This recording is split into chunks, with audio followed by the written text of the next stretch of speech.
할렐루야. 하나님이 우리와 함께 계십니다. 하나님은 영원하십니다. 하나님은 전능하십니다. 서로 인사합시다. 다 하나님이 하십니다. 은혜 받으시기 바랍니다. 아멘. 네. 오늘 말씀에 보면 우리 6절을 다시 한번 다 같이 읽겠습니다. 16절. 자, 시작. 세월을 아끼라 때가 악하니라. 아멘. 때가 악하니라, 그런 말씀이 나오는데 바로 우리가 살고 있는 지금 이 시대를 말하는 것입니다. 때가 악하다. 그리고 이어서 말씀을 하시기를 그런즉 너희가 어떻게 행할지를 자세히 주의해라. 그리고 지혜 없는 자같이 살지 말고 지혜 있는 자처럼 살아라. 그렇게 말씀을 하십니다. 세상이 약하다고 세상 물결을 따라서 내 기분 내키는 대로 줏대 없이 그렇게 어리석게 살지 말고 중심을 잡고 믿음의 사람으로 살아가라는 거예요. 그리고 그 다음에 보면 특별히 술 취하지 말라. 이는 방탕한 것이다. 오직 성령의 충만함을 받으라. 그런 권면의 말씀이 나옵니다. 왜 술을 마십니까? 힘드니까 그렇죠. 그냥 세상 보면 너무 짜증이 나고 내 마음대로 되는 것도 없고 속 상하고, 그러니까 술을 마시는 거예요. 그런데 술 취하지 말라, 그렇게 말씀을 하세요. 왜? 우리에게 유익이 없다는 거예요. 성경 말씀 보면 술 먹지 말라, 취하지 말라, 그런 말씀이 자주 나옵니다. 잠언 23장 같은 데 보면 술은 아예 보지도 말라고 말씀을 했어요. 그런데 사람들은 보면 술이 해롭다는 것을 다 알지요. 그러는데도 그렇게 술을 많이 마셔요. 우리나라 사람들요, 술 엄청나게 많이 마신대요. 그런데 우리나라 사람들이 술 마시는 그 특징이 무엇이냐?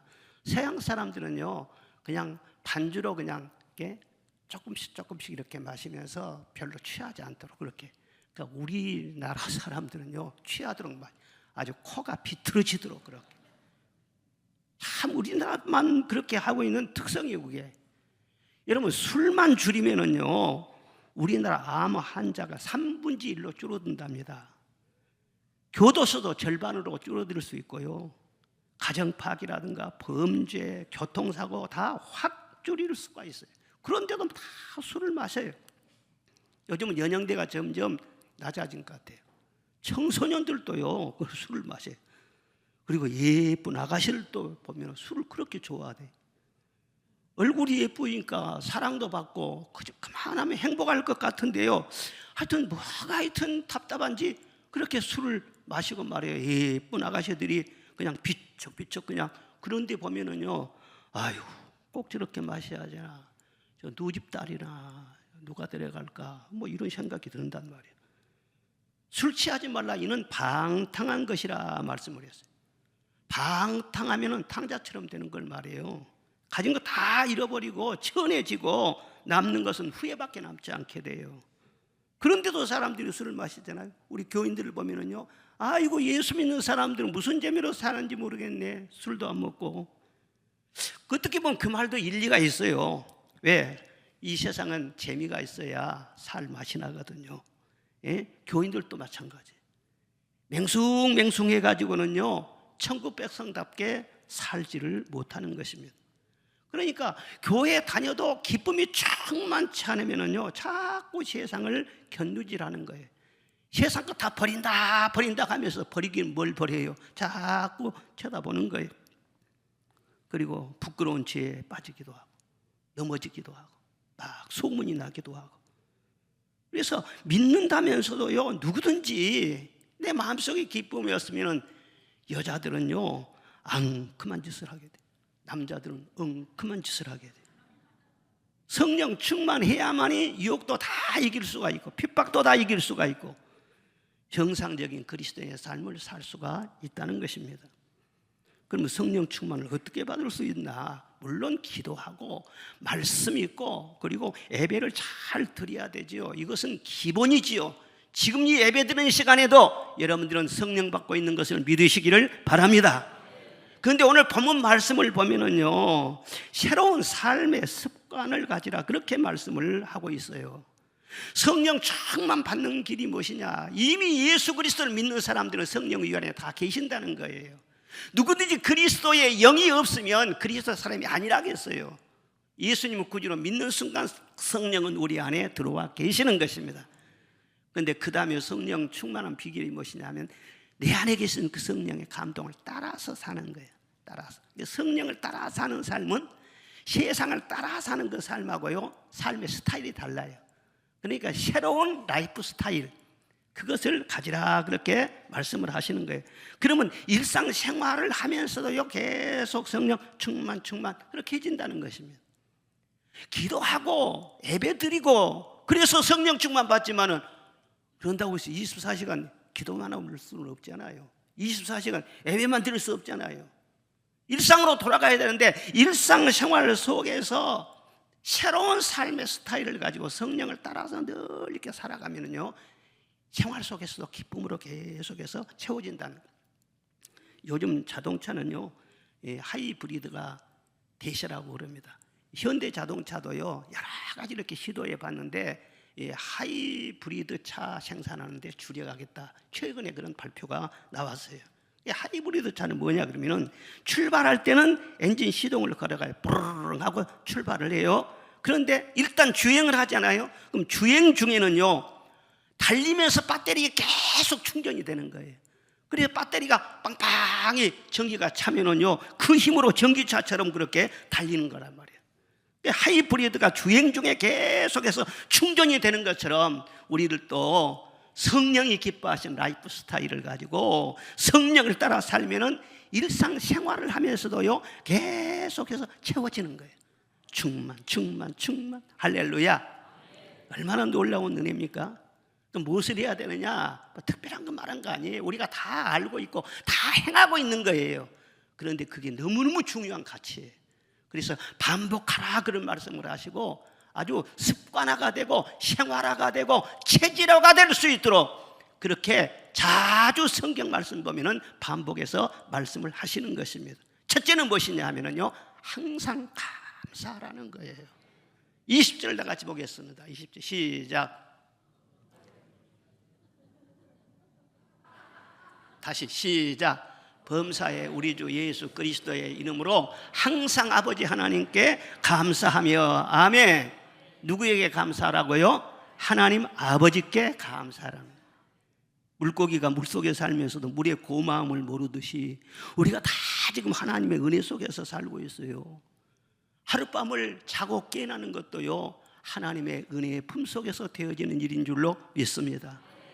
아침에 잠을 자고 또 먹고 또 생활하고 일하는 모든 것들, 숨쉬고 살아가는 모든 것 하나하나가 하나님 은혜 아닌 것이 하나도 없어요. 그런데도 이 하나님의 은혜를 잊을 때가 너무나 많은 거예요.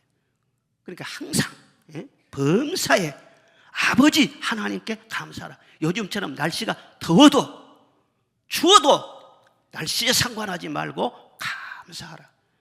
날씨가 더울 때는 더워야요, 식물도 잘 자라고 과실도 맛있게 있고 다 그런다는 거예요. 다 필요해서 하나님께서 채워주시는 거예요. 그러니까 무슨 일을 만나든지 간에 하나님의 은혜 안에가 지금 있는 줄로 믿습니다. 일단 범사에 감사하라 말씀이에요. 그리고 또 주 예수의 이름으로 감사하라 그렇게 말씀하셨어요. 그냥 감사하지 말고 예수님의 이름으로, 예수님이 나의 그리스도가 되어주심을 인하여 감사하라 그런 말씀인 것입니다. 우리 예수님은 그리스도가 되셔서 우리를 보호해 주시고 인도해 주시고 인생의 무거운 짐을 다 대신 맡아주시고 우리의 죄짐까지 담당해 주시는 우리의 구원의 주님이신 줄로 믿습니다. 이 세상 그 누가 나를 구원할 자가 있습니까? 세상에 보면 영웅들이 많아요. 요즘 파리올림픽에 영웅들이 지금 많이 나오고 있어요.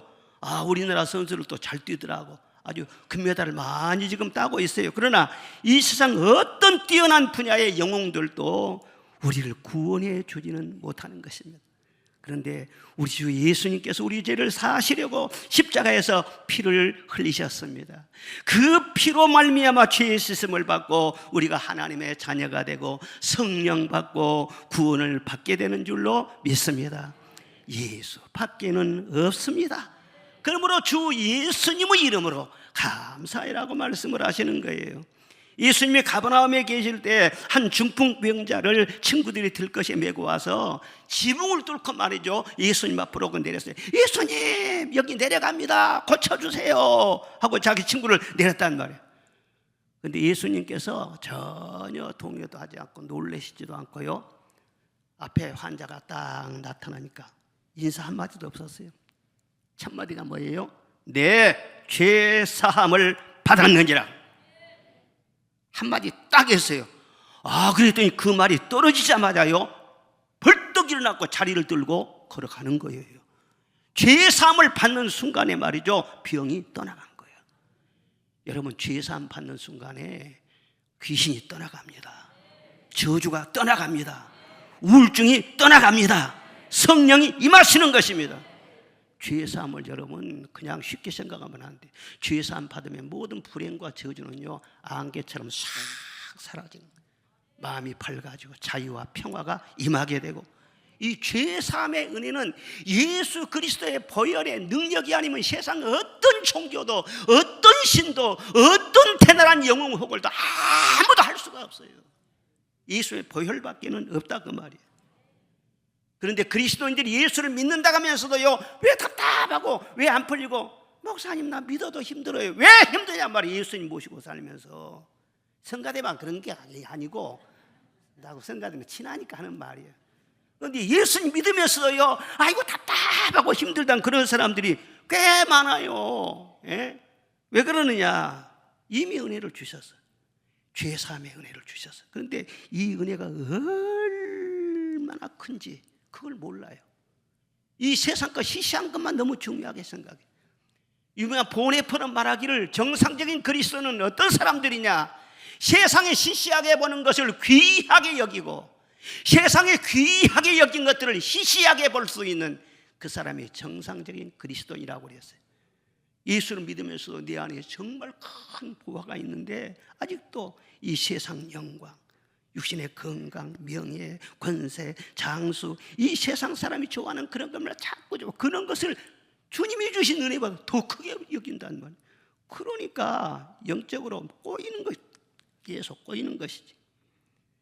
가장 귀한 복은 죄 사함 받고 영생을 얻는 복이라는 거, 이것을 정말 깨달아야 돼요. 이보다 더 귀한 복이 없다는 것을 깨닫기만 해도요, 그 사람은 영적으로 정립이 됩니다. 사탄이 벌벌 떠는 거예요. 그리고 그 사람 앞길에 거칠 것이 없는 것입니다. 여러분, 이 세상은 어떤 곳이냐 하면요, 마치 인천공항과 같은 곳이에요. 어디라고요? 그 인천공항 여러분 가보셨잖아요. 공항에 가면 사람들이 엄청나게 많습니다. 그리고 공항에 가면 음식점에다가 면세점에다 선물 가게, 무슨 뭐 볼거리, 즐길거리 얼마나 많은지 몰라요. 참 세계 최고의 공항이 우리나라 인천공항이란 말이에요. 그런데 아무리 구름대처럼 사람들이 많이 몰려들어도요, 거기 머물 사람은 하나도 없어요. 다 비행기 타고 떠날 사람들이. 하루만 지나면 거기 있는 사람은요, 하나도 남김없이 다 떠나가는 거예요. 이 세상은 그런 공항과 같다니까는요. 이 세상에 아무리 빛과 번쩍하고 좋은 것 같아도 이 세상에서 영원히 내가 원하는 대로 머물 수 있는 사람은 한 사람도 없는 것입니다. 혹은 긴 인생, 어떤 짧은 인생, 그러나 누구도 영원히 살 수 없네.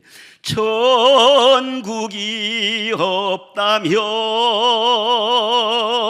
인생이란 허무한 것, 너와 내가 영혼으로 만날 수 없다면 우리 슬픔을 어떻게 견디랴. 천국이 없으면요 얼마나 인생이 허무해요. 나이가 70이 넘고요 80이 넘고 그러면은요 두렵지 않은 사람이 한 사람도 없을 것 같아. 세상 제법이 뭐예요? 과거에 뭐 했고 장관 했고 뭐 국회의원 했고 뭐 했고 무슨 소용이 있어요? 앞에 죽음이 기다리고 있는데. 천국은 있습니다. 예수님이 죽음을 이기시고 부활하심으로 말미암아 사망은 힘을 잃었습니다. 부활의 호흡이 시작됐습니다.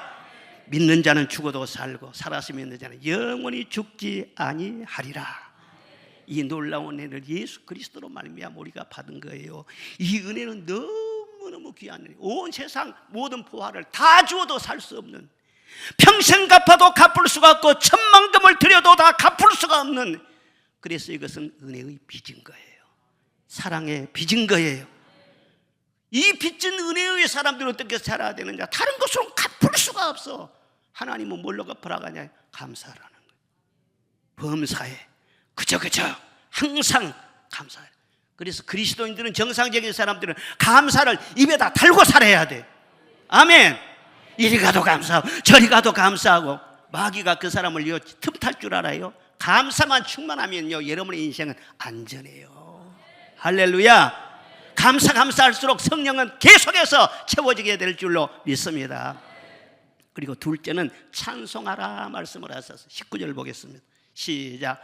시와 찬송과 신령한 노래들로 서로 화답하며 너희의 마음으로 주께 노래하며 찬송하며. 아멘. 찬미하며 신령한 노래하며 뭐 화답하며 노래하고 무슨 찬송, 거듭거듭해서 5번이나 계속 반복해서 말씀을 하고 있어요. 여러분, 천국과 찬송은 떼려야 뗄 수 없습니다. 성령 충만과 찬송도 떼려야 뗄 수 없는 불가분의 관계가 있어요. 교회 부흥과 찬송도 떼려야 뗄 수 없는 것입니다. 마가의 다락방에 모인 120명의 제자들이 기도하고 찬송하고 계속 그렇게 하다가 다 성령의 충만함을 받았어요. 그 성령 충만 받은 다음에도 날마다 마음을 같이하여 성전에 모이기로 힘쓰고 하나님을 찬미하고 계속 찬미했더니 교회가 더욱더 흥황하게 됐어요. 계속 부흥하고 사람들이 막 예수 믿는 사람을 칭찬하고 날마다 구원받은 사람이 더하여지더라. 그렇게 말씀하고 있어요. 하나님께서는 우리를 축복하실 때 찬송으로 축복하시고, 우리를 풍성케 하실 때 찬송으로 풍성케 하세요. 찬송은요 때를 따라 하나님께서는 다 준비를 해 주신 거예요. 기쁠 때 부를 찬송이 있죠. 슬플 때 부를 찬송이 있어요. 시험 들 때 부를 찬송이 있어요. 씨를 뿌릴 때 부르는 찬송이, 거둘 때 부르는 찬송도 있어요. 환난 중에 부르는 찬송, 태산을 넘어갈 때 부르는 찬송, 캄캄한 밤에 갈 때 부르는 찬송, 외로울 때, 아플 때, 두려울 때, 어떤 상황이 있을지라도 그때 하나님은 찬송을 주시는 거예요. 광야를 지날 때도 찬송을 주시고, 바다를 건너갈 때도 찬송을 주시고, 천국을 갈 때도 찬송을 주시는 거예요. 며칠 전부터 우리 집사람이요 그냥 이상하다고 자꾸 그렇게 말해요. 뭐가 이상해요? 그랬더니 내 입에서 계속 찬송이 나온다는 거예요. 예. 막 잠을 깰 때도 그냥 찬송이 나오고, 교회 가서 기도할 때도 찬송이 나오고, 또 집안 일할 때도 막 찬송이 나오고, 어디든가 뭐 그냥 끊임없이 계속해서 막 저절로 찬송이. 무슨 찬송이 나오는데, 이후에 천국 올라가 더 좋은 노래로 날 구속하신 은혜를 늘 찬송하겠네. 이 찬송이 계속 올라나온다는 거예요. 그러더니 정진숙 권사님이 천국 딱 가신 다음에는 찬송이 뚝 끊어져 버렸어요. 더 이상 안 나와. 참 이상하죠. 그 사랑하는 권사님이 천국 가실 때 너무 슬퍼할 것 같으니까 성령께서 미리서 찬송을 통해서요 이후에 천국 소망을 계속해서 품게 하시는 거예요. 어떤 슬픔을 당해도 하나님은 찬송으로 이겨내게 하신다는 것을 믿으시기를 바랍니다. 이 찬송할 때요, 아주 성경 이 찬송가에 보면은 유명한 그런 찬송가들이 너무너무 많아요. 복음성가도 좋지만 이 찬송가를 많이 부르고 외우고 하는 것이 우리 영성생활에 굉장히 유익합니다. 미국 시카고의 무디교회 회계 집사였던 스페퍼드라고 하는 변호사가 있었어요. 그런데 그때 그 당시 이 시카고에 대화재가 발생했습니다. 시내 거의가 다 타져버렸어요. 잿더미가 돼버렸어요. 그러니까 무디 교회라는 큰 교회였거든요. 교회도 다 타져버리고 그 집도 타져버리고 그 재산도 모두 다 불타버렸어요. 그러니 얼마나 힘들겠어요. 너무나 어려워서 몸이 약한 아내와 네 딸을 유럽으로 요양차 보냈어요. 그리고 자기는 남아서 일 처리를 이제 하게 됐는데, 그런데 유럽으로 가던 그 아내가 배를 탔던 그 배가 말이죠, 아니 가다가 그 여객선이 영국 함대와 충돌을 해버린 거예요. 그래가지고 그 배가 파손이 되면서 네 딸은 그 자리에서 다 죽었어요. 그리고 아내만 겨우 살아남았어요. 아내는 남편에게 나만 살아남았어요 그런 전보를 쳤어요. 그 전보를 받고요, 얼마나 마음이 힘들었겠어요. 그래서 아내를 만나야 되잖아요. 그래서 아내를 만나러 유럽으로 가는데 바로 그 사고 지점을 통과할 때예요. 여기서 내 딸들이 죽었구나. 너무너무 마음이 아파. 밤새도록 울부짖으면서 하나님 하면서 기도를 했다는 거예요. 그런데 갑자기 기도 중에요, 놀라운 평안이 임하더래요. 그리고는요 막 영감이 주어지는 거예요. 그래서 필기도구를 가지고는요 그 영감을 따라서 쭉 시를 썼어요. 그래서 그 시가 찬송이 됐는데, 우리가 늘 은혜롭게 부르는 413장 찬송, 아무리 바빠도 찬송 한번 하고 넘어갑시다. 내 평생에 가는 길 순탄하여 늘 전전한 강 같든지 큰 풍파로 무섭고 어렵든지 나의 영혼은 늘 편하다. 내 영혼 평안해. 내 영혼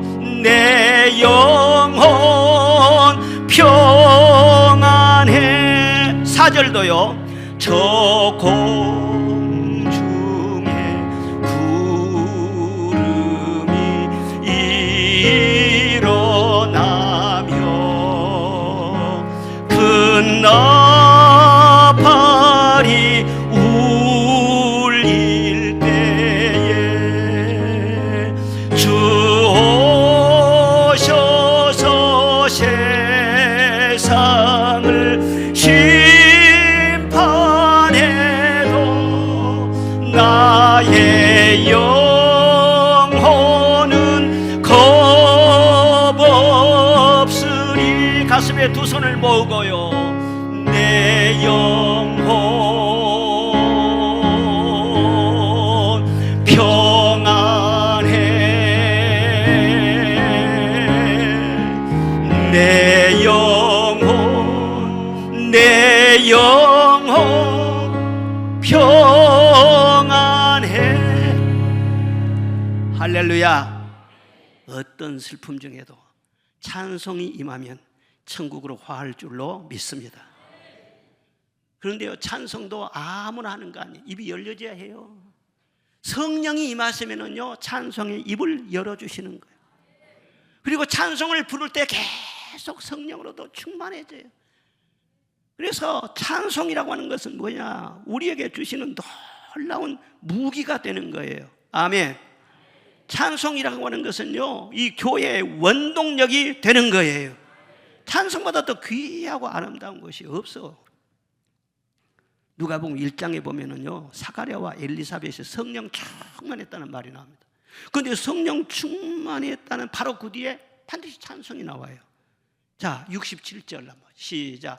그 붙인 사가랴가 성령의 충만함을 받아 애언하여 이르되 찬송하리로다. 아멘. 42절 시작.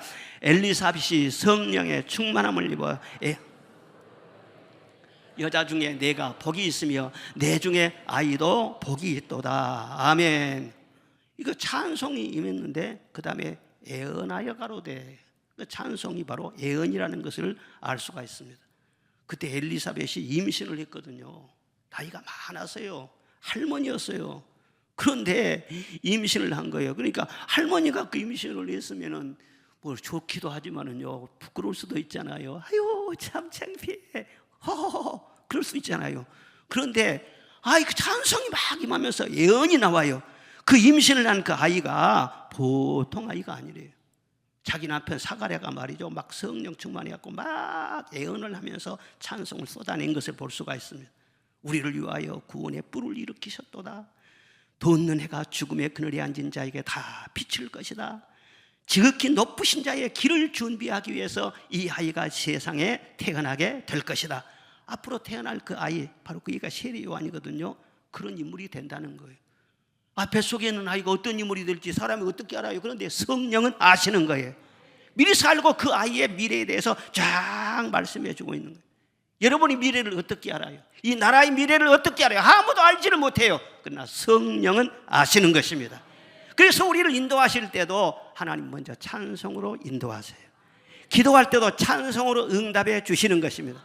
근데 인생은 가만히 보면 어떻게 되느냐, 뭐 복잡하게 생각할 것 없어요. 찬송대로 되는 거예요.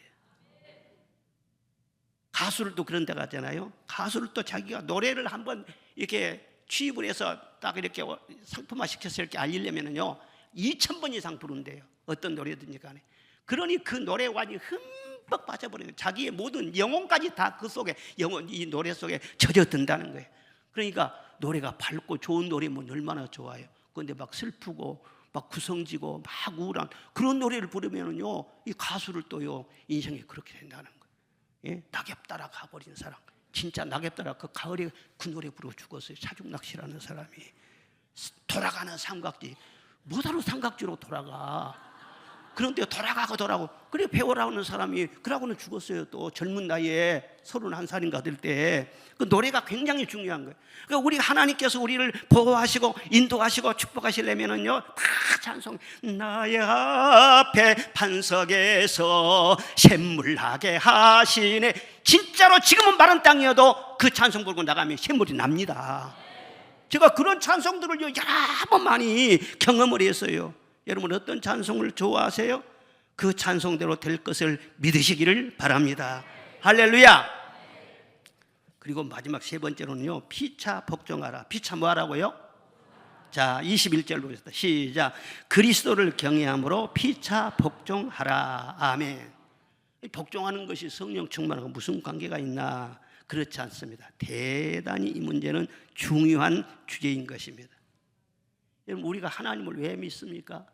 하나님은 누구십니까? 왕이십니다. 그래서 왕 대신 하나님을 찾아 나오는 것은 하나님 나를 다스려 주옵소서.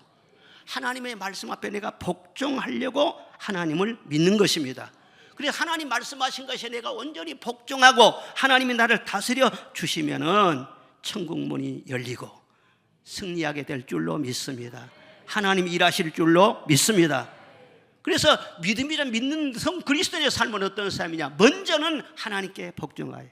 그래서 하나님을 경외함으로 그랬어요. 경외함으로 먼저는 하나님께 복종하고 그 다음에는 모든 인간관계 속에서도 피차 서로 복종하라는. 한쪽이 그냥 복종하고 한쪽은 군림하고 그게 아니라는 거예요. 서로 복종하라는 거예요. 전에는 나 위주로 내 유익을 위해서 그렇게 살았지만 이제는 주님을 섬기듯이 서로 섬기는 삶을 살라, 그렇게 말씀하시는 것입니다. 세상 사람들은 자기밖에 모르잖아요. 말세의 사람들의 특징이 무엇이냐? 이기주의예요. 그래서 말세 사람들은 세 가지를 사랑한다고 했어요. 첫째는 자기를 사랑하고, 둘째는 돈을 사랑하고, 세 번째는 쾌락을 사랑한다고 했어요. 그렇게 자기를 위하는 그런 삶이 그럼 과연 자기에게 유익이 되는가? 그게 아니라는 거예요. 오히려 자기를 사랑하는 건 자기를 미워하는 거라고 했어요. 오히려 자기를 망치는 거라고 했어요. 우리 인간관계에서도 그러잖아요. 맨 자기밖에 모르는 사람, 자기만 위해달라고 하는 그런 사람 누가 좋아합니까? 결국은요 외톨이가 될 수밖에 없고 버림받을 수밖에 없는 거예요. 그리스도인들은 그런 삶에서 벗어난 사람들이에요. 그래서 그리스도와 함께 나를 십자가에 못 박고 예수로 사는 사람들인 거예요. 그래서 예수의 생명으로 다시 살아나는 그런 사람들이 그리스도인들인 거예요.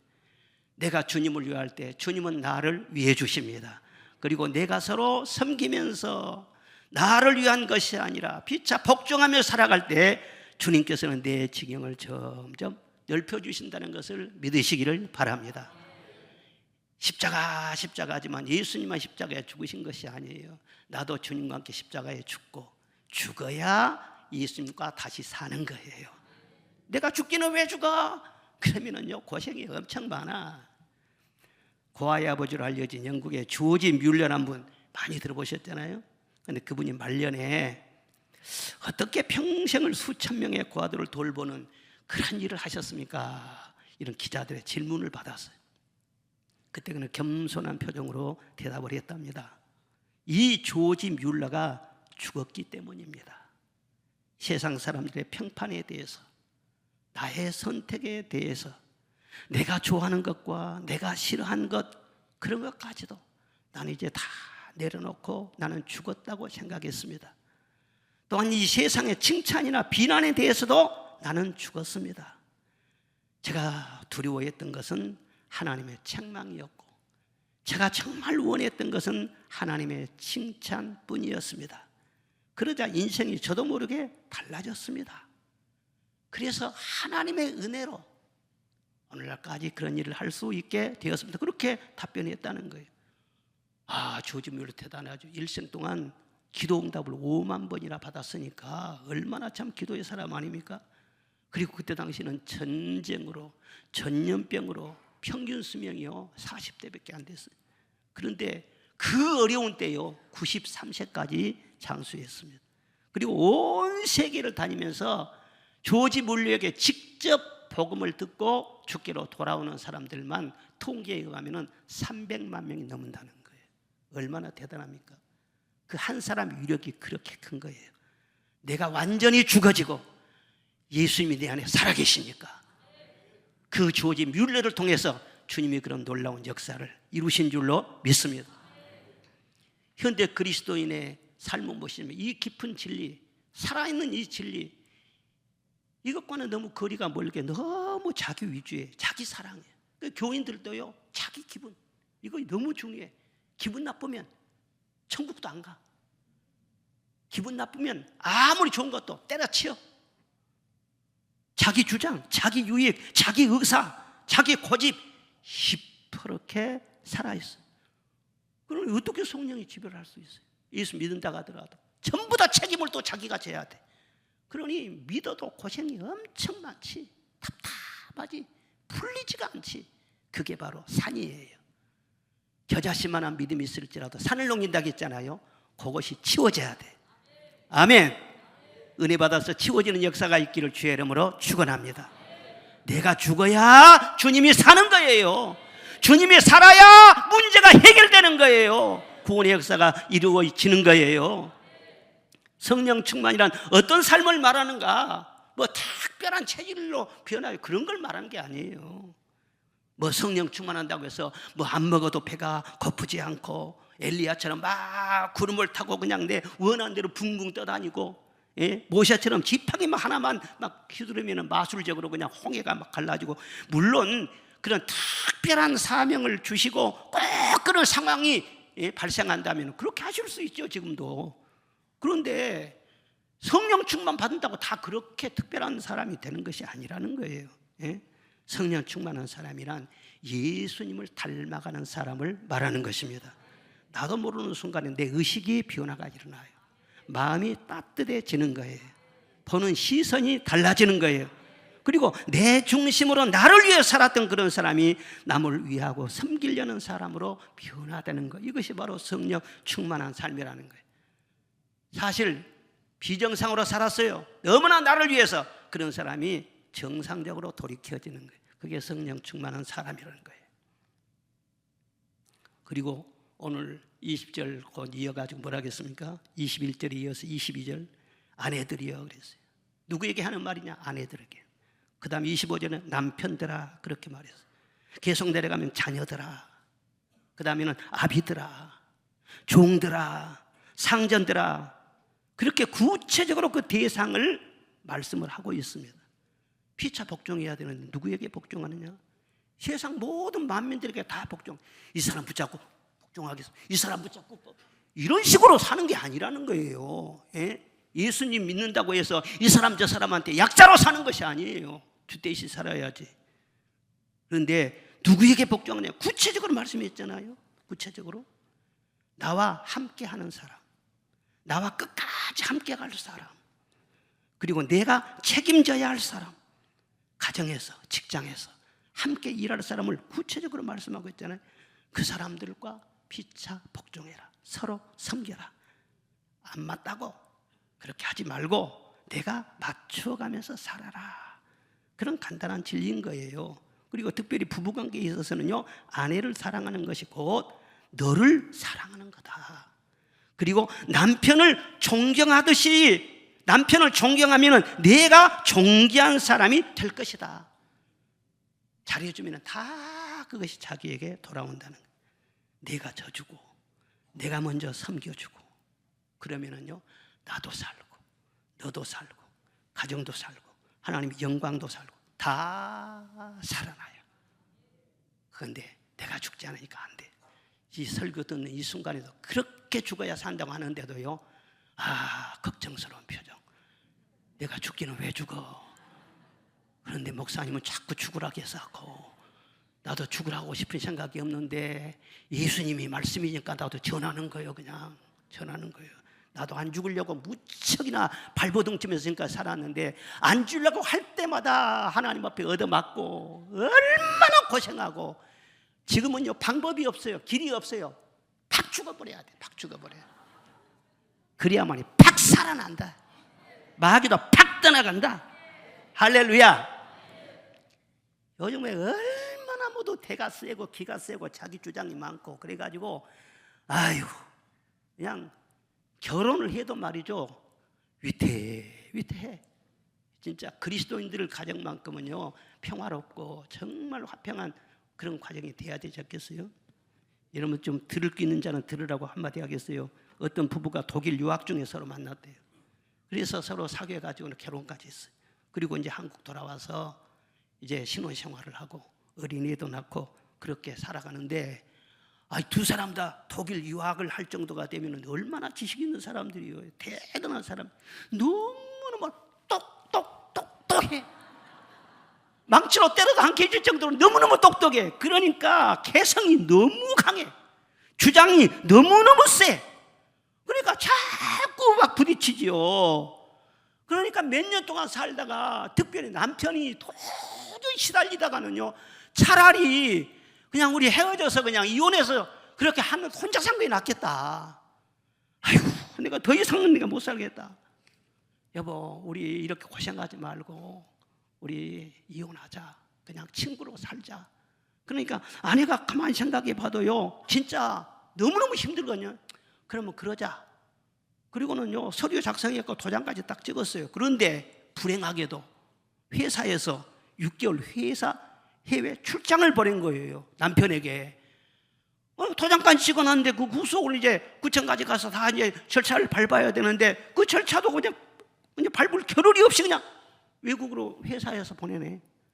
그래서는 아내한테 그 이혼하는 것은 그렇게 바쁜 거 아니니까 갔다 와서 이혼하자. 그리고는요, 그냥 갔다는 거예요. 그런데 남편이 간 다음에 여자가 가만히 생각해 보니까 사실 이혼자라고는 딱지도 붙은 것도 부담스럽고 살 길도 막막하고 또 어린애도 걸리고 그러니까요, 심란하거든요. 어떻게 할까 궁리하다가 바로 옆에가 교회가 있었대요. 그래서 그 교회 나가기 시작했어요. 근데 주일 낮에도 나가보고 밤에 예배 있다니까 밤에도 나가보고 주보 보니까는 새벽에도 계속 예배 드리네. 그래서 할 일이 없어. 그러니까 새벽에 나가고 믿음이 있어서 나가는 것이 아니라 그냥 답답해서 그냥 교회 나간 거예요. 그렇게 계속해서 나가고 어느덧 6개월이 됐어요. 근데 6개월 차 가지고는 남편이 돌아왔어요. 돌아와서 인천공항에서 아내가 마중 나왔는데 딱 운전석에 앉아있는 아내를 보더니요 깜짝 놀라는 달라졌네. 그전하고 분위기 아니야.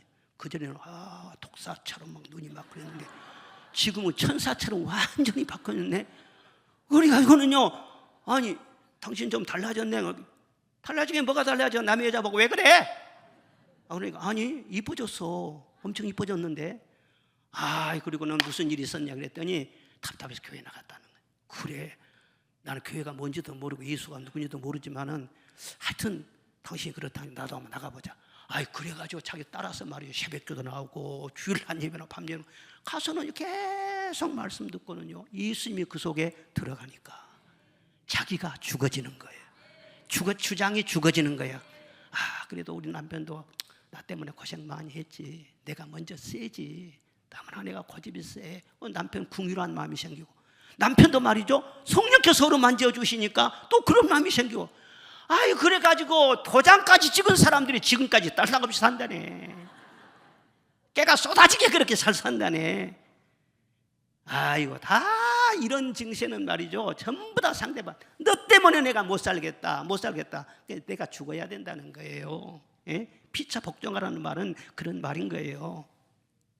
예수님 믿는다고 해서 성령 충만 받는다고 해서 신령하게 되는 것이 아니에요.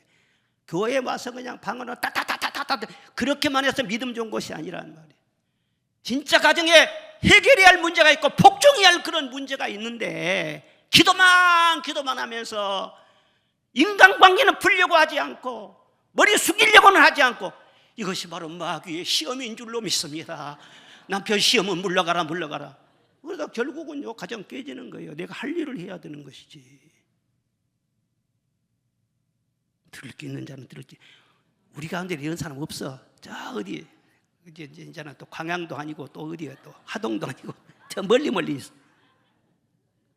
참 이렇게 섬기면은 참 되는 이게 그리스도인의 정상적인 삶인데 우리는 어느 순간에 비정상이 정상적인 것처럼 자리 잡고 있어요. 신앙생활도 자기 만족이 성령 충만인 줄로 잘못된 평양으로 흐르고 있어요. 교회에 많은 문제가 일어나고 믿어도 복잡한 거예요. 복음성간회가 하나 생각이 나는데 내가 먼저 섬겨주지 못하고 여러분 그 복음성 알죠? 저 가만히 보니까는요 아주 가사가 아주 공감이 돼. 한번 바쁘더라도 한번 불러봅시다. 내가 먼저 섬겨주지 못하고 내가 먼저 용서하지 못하고 내가 먼저 높여주지 못하고 이렇게 고집 부리고 있네. 그가 먼저 섬겨주길 원했고 그가 먼저 이해하길 원했고 그가 먼저 높여주길 원했네. 나는 어찌 된 사람인가. 오 간교한 나의 입술이여 오 더러운 나의 마음이여 왜 나의 입은 사랑을 말하면서 왜 나의 마음은 화해를 말하면서 왜 내가 먼저 져줄 수 없는가 왜 나의 마음은 손해볼 수 없는가 오늘 나는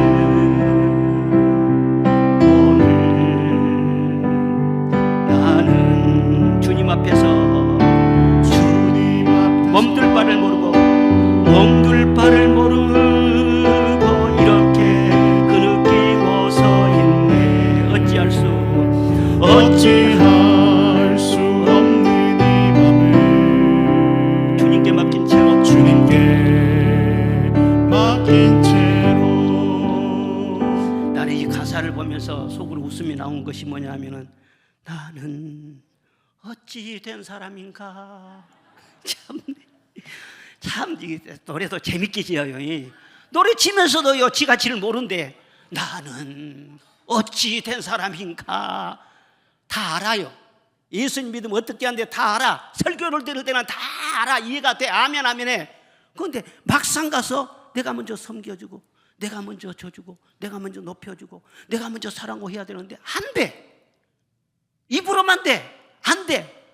나는 어찌 된 사람인가. 참 공감이 되구만. 왜 그러냐, 이게 성령으로만 되는 거예요. 그리고 기도의 방향이 정확해야 돼요. 방향이 정확해. 기도를요 자기 욕구를 충족시키기 위해 문제 해결만 위해 밖에 것만을 기도하는 사람은 절대 여기에 접근을 못합니다. 기도는 그렇게 한 게 아니에요. 먼저 내 자신을 겨냥해서 내 마음속에 있는 잘못된 그런 것, 깨어질 것 깨어지고 정말 하나님 앞에 죽어야 돼. 그래서 저는 그렇게 정의를 합니다. 기도는 뭐냐? 죽음이다. 죽음이에요. 세상 것에 대한 관계 단절이에요. 그리고 내 자신을 완전히 하나님 앞에 내려놓는 거예요. 그래야만이 채워지죠. 그래야만이 평화가 이루어지죠. 그래야만이 주님이 일하시죠. 여러분, 원수 마귀가요 무슨 놈이 몇 년씩 뛰어다니고 가정에서 왔다 갔다 출입하고 그래. 화들짝 놀라서 떠나가 버려요. 내가 죽고 주님으로 살아보십시오. 무슨 시험이 올해까지 계속 진리를 끌고 그러는가. 예수 그리스도를 즉시 떠나가죠. 할렐루야. 예.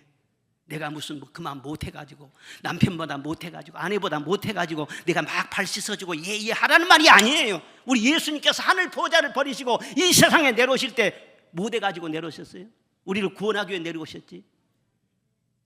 내려오셔가지고는요 다 병자 고쳐주고 돌아다니면서 제자들 말이죠 다 도와주고 발을 씻어주고 못나서 그런 것이 아니에요. 이 세상 사람들은 이 낮은 사람들, 종, 신분이 천한 사람들이 발을 씻어주지만은 천국은 그게 아니라는 거예요.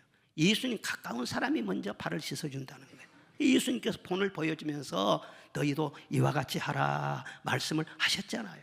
그래서 우리 예수 믿는 사람들은 예수님과이기 때문에 예수님처럼 그렇게 하는 거예요. 그럴 때 너희가 큰 자가 될 것이다. 그리고 내가 너를 섬겨줄 것이다. 이거 복음 중에 복음이죠. 지금은 말세, 악한 때라고 했어요. 이 악한 때 어떻게 살아야 되는가? 항상 감사하고 늘 찬송하고 서로 섬기며 사시기를 바랍니다. 그럴 때 성령의 능력으로 세상을 이기는 자가 될 줄로 믿습니다.